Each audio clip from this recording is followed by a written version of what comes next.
So, was machen wir heute? Wir gehen heute rein zu der Rita, ihrem Haus jetzt. Da ist komplett verputzt worden. Und dann gehen wir mal runter zu unserem Haus. Bis gleich.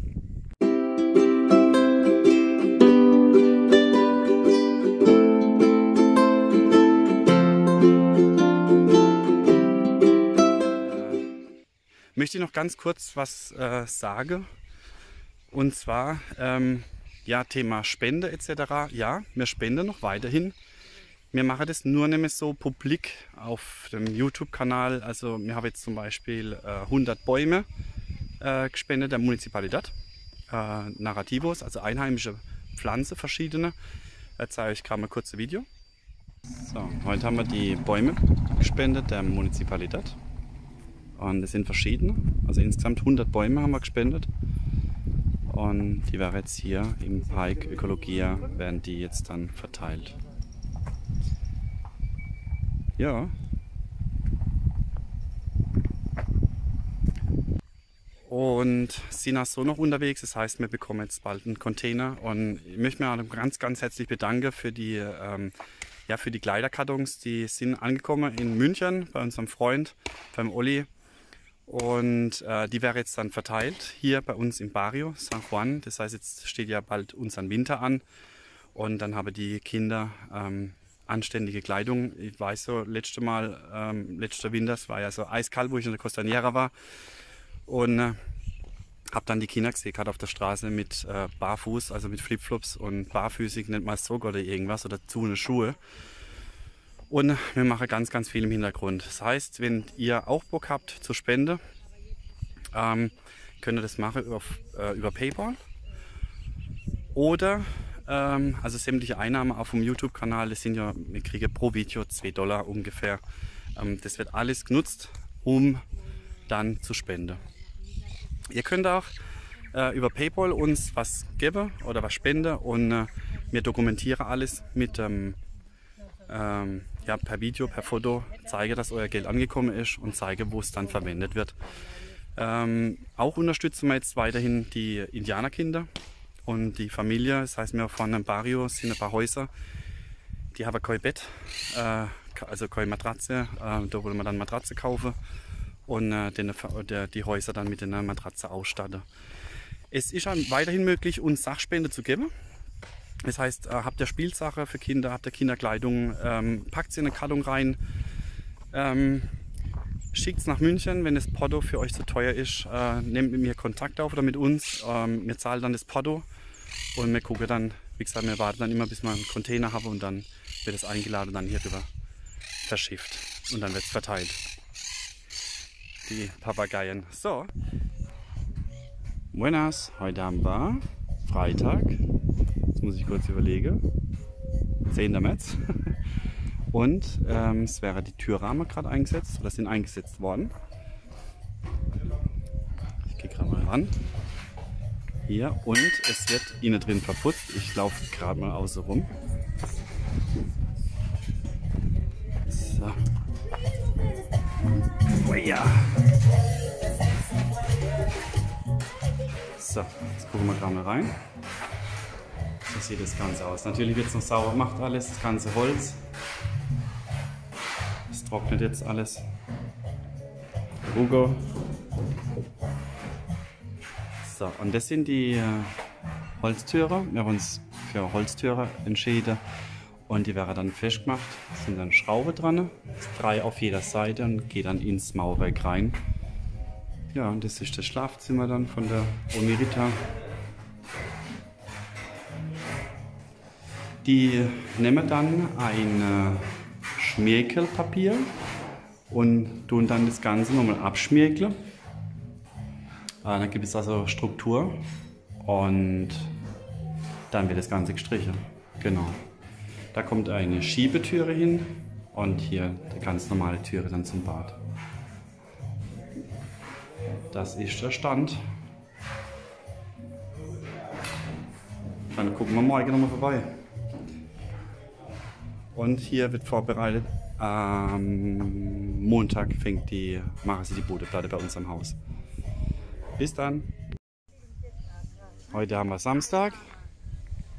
11. März und jetzt war gerade mein neuer Nachbar da von Deutschland, der Volker. Hat sich das ganze Grundstück angeschaut und der Juan ist heute da. Wir haben jetzt noch weitere Obstsorte eingebaut. Wir haben Himbeere noch nachbestellt. Ich muss die Liste angucken, weil die Mädels waren nicht mehr normal und haben dann im Kaufrausch noch sämtliche, ich glaube 40 verschiedene Arten Obstsorte haben wir jetzt da. Und ja, die einzelnen Pflanzen, wie gesagt, die sehen jetzt noch nicht so wirklich aus. Also Kirsche haben wir.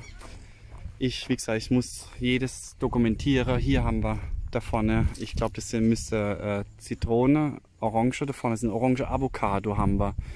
Wir haben, ich weiß es nicht mehr, dann haben wir Drachenfrucht. Komm, ich zeige euch jetzt gerade mal. Sí, una línea, sí, acá también. Sí, also immer ein Abstand, dass die Nährstoffe nicht weggezogen werden von der anderen Bäume. Orange, genau, da haben wir wieder Linie. Juan zeigt es gerade. Hier haben wir da vorne. Sí. Son 4 líneas, so? Dale. Also 4 Linien haben wir gezogen, immer im Abstand von 5 Meter. Da haben wir jetzt eine Pflanze hingemacht, die braucht einen Baum zum Hochgehen. Also alles mit Obst. So, dann gehen wir mal her. Papaya sind gekommen, genau, die haben letztes Mal gefehlt gehabt. Da ist sie. Also das ist auch eine Pflanze. Ich weiß es nicht. Da vorne haben wir die große Banane. Das sind die kleinen Bananen. Die sind dann ungefähr so groß. Hier haben wir Papaya. Hier haben wir Papaya. So, die Ina macht gerade FaceTime mit ihrem Papa. Und hier sind die Kokospalmen. So, das sind jetzt die brasilianische Kokospalme. Da haben wir jetzt hier eine, da eine und da eine. 3 Stück insgesamt. Und hier haben wir nochmal Papaya. Jetzt geht das Ganze dann Pflege, Gieße. Ach, und die Drachenfrucht, genau. So, die sind auch in den Bäumen. Hier sind sie. Sehen aus wie so ein Kaktus. Da haben wir eins. Da haben wir eine.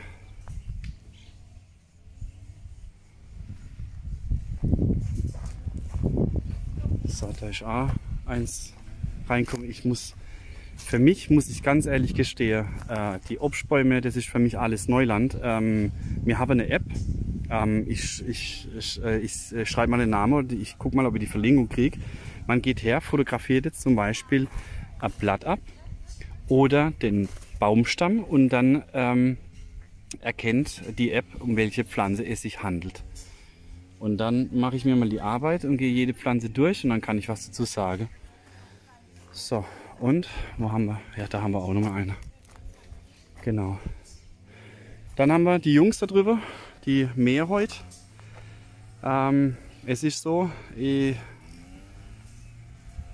wir können wahrscheinlich nächste Woche aufstocken auf 18 Mann.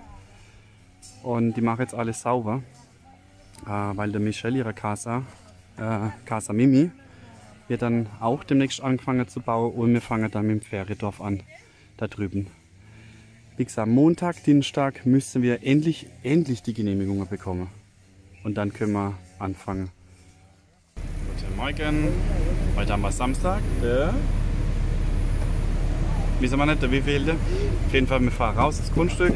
18. März, genau. Und hier machen wir jetzt unseren Terreré an der Straße. Ich zeige es euch gerade mal.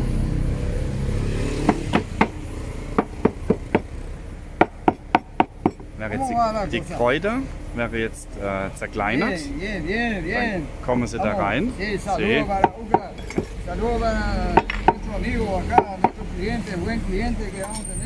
So, er möchte noch mehr Kunden haben. Genau, also wie gesagt, da wäre jetzt die Kräuter gestampft, dann kommen die Kräuter hier rein und dann kommt noch Eis hier rein und hier, der Junge schüttet jetzt nochmal extra Kräuter rein. So. Dann wird es aufgefüllt mit Wasser und dann trinkt man das.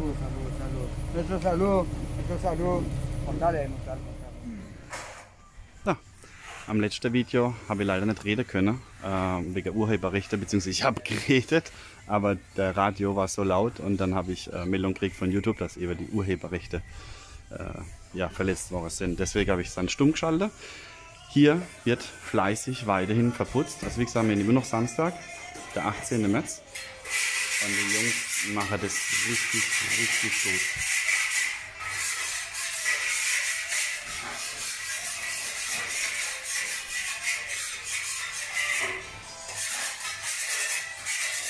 Genau. Dann unten an unserem Haus habe ich schon angefangen, ist die Bodenplatte fertig und die Mauer, die ist jetzt hoch. Wir gehen dann gleich mal runter. Ja, Justin stampft.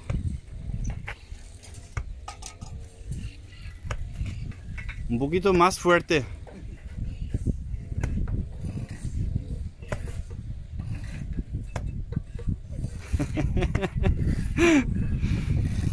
So, jetzt, also, ich habe ja gesagt, wir gehen runter. Und zwar, die Jungs haben schon angefangen zu mauern. Also gleiches System bauen wir bei allen Häusern hier. Wieder die Bodenplatte. Dann haben wir die erste Reihe wieder eingestrichen mit einer, ja, gegen Wasser, Undurchlässigkeit. Und in der Bodenplatte haben wir die kleinen Beutel drin gehabt. Das sind ja so kleine Beutel, weißes Pulver. Das wird dann in Zement mit reingemischt, beziehungsweise Wasser. Und dann wird das Ganze verrührt und dann wird die Bodenplatte dann ausgegossen. So, wie gesagt, Entrada-Bereich. Dann gehen wir da raus auf den Korridor. Und dann entstehen hier langsam die ersten Mauern.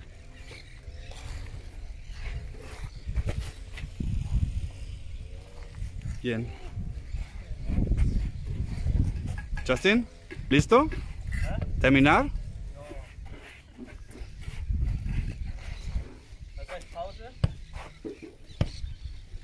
Pause. Buen dia. Heute haben wir den 22. März, Mittwoch.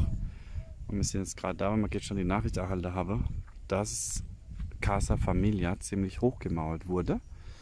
Und wir mussten leider es war ein Sturm, und wir mussten leider die Palme so weit abschneiden. Ja. Und die Bambusstängel neu anordnen. So, was machen wir heute? Wir gehen heute rein zu der Ritter, ihrem Haus jetzt. Da ist komplett verputzt worden. Und dann gehen wir mal runter zu unserem Haus. Bis gleich. So. Und dann haben wir es mal hier. Ist noch ein bisschen feucht. Das muss noch verputzt werden. Allerdings, ich denke, das heben sie sich auf, weil nächste Woche soll es wieder 2-3 Tage regnen und dann können sie hier drin weiter schaffen. Eigentlich gar nicht so verkehrt.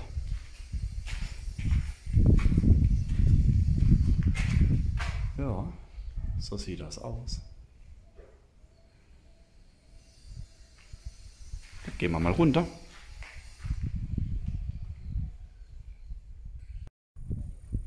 So, und das sehen wir schon. Also echter Wahnsinn, wie schnell das jetzt geht. Wenn ich überlege, vor 1,5 Wochen hat es noch geregnet und 10 Tage später haben sie jetzt das Ganze hochgemauert.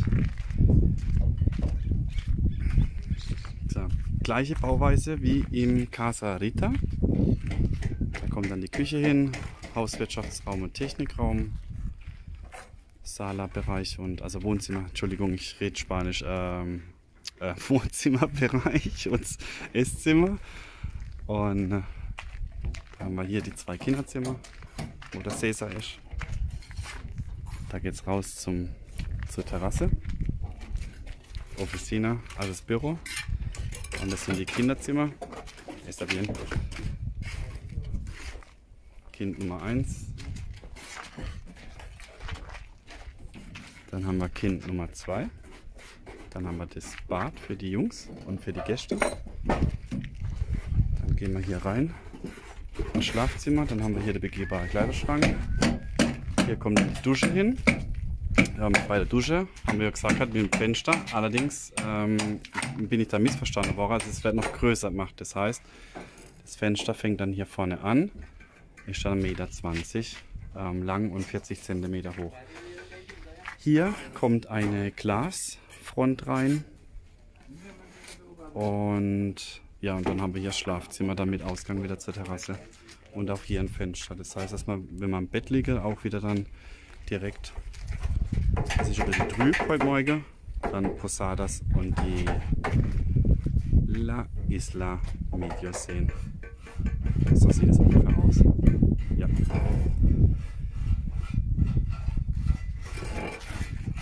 Gut, dann gehen wir mal raus.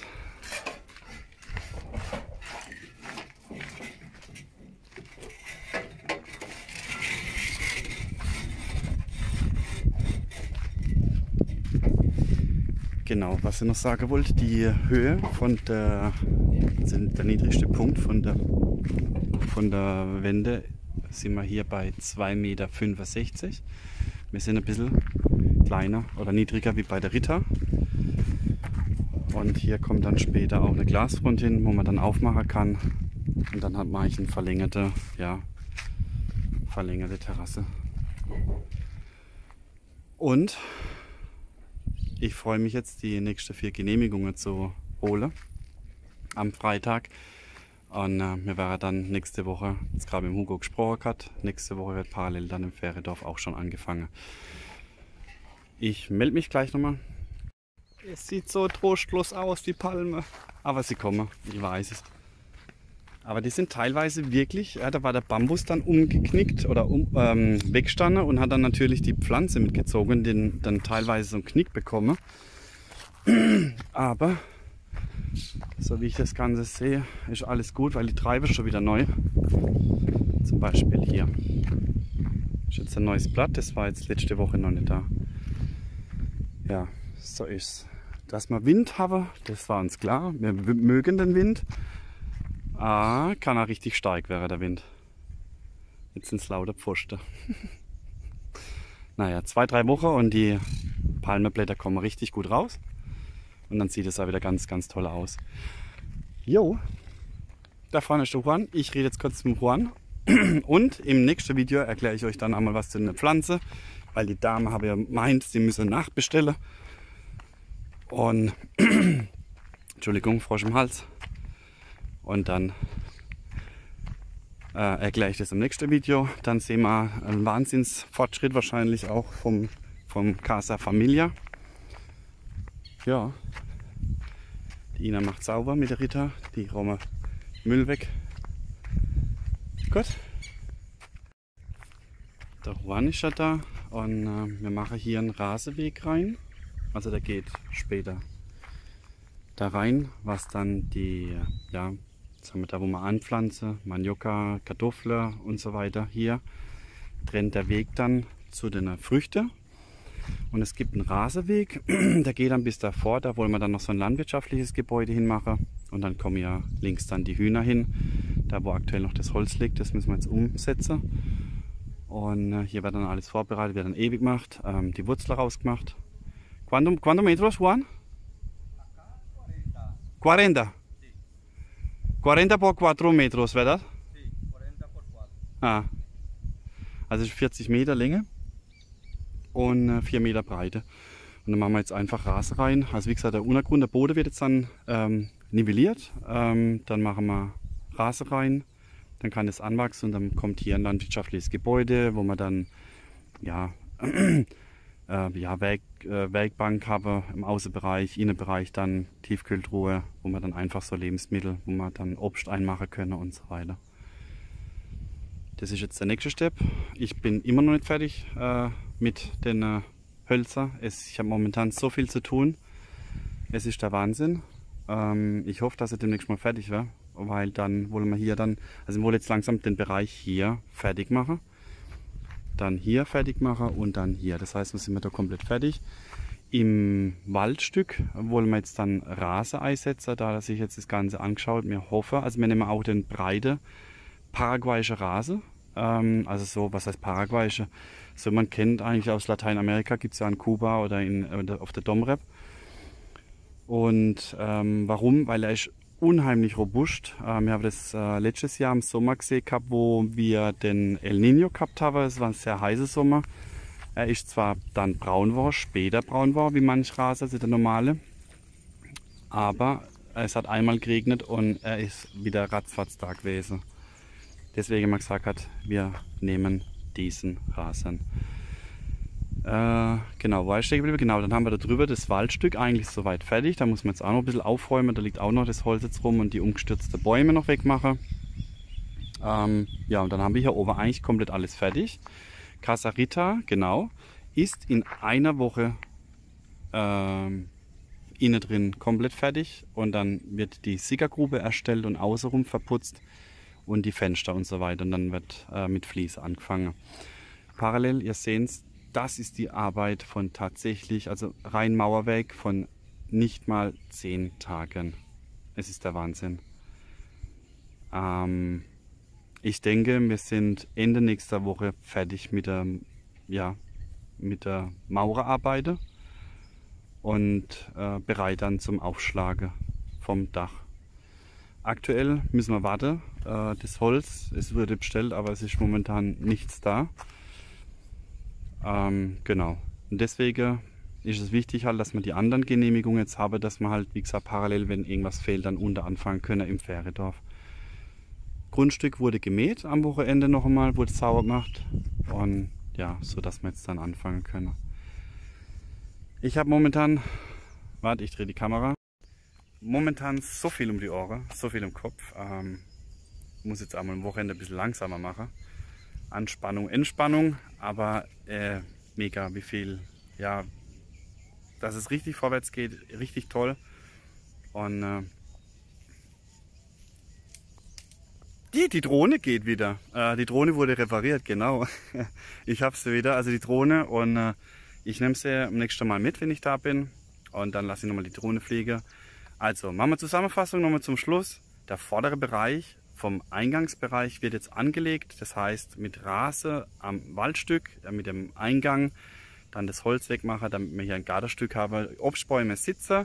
Da kommt auch noch näher Informationen, wenn ich gern weiß, was die 2 Damen vom Grill alles bestellt haben.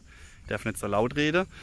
Dann kommt auch hier Rasen rein und dann haben wir nur noch der Palmengarten anzulegen, auch mit Rasen dann. Das wird wahrscheinlich dann auch parallel geschehen und dann haben wir komplette Seite vom Grundstück schon fertig.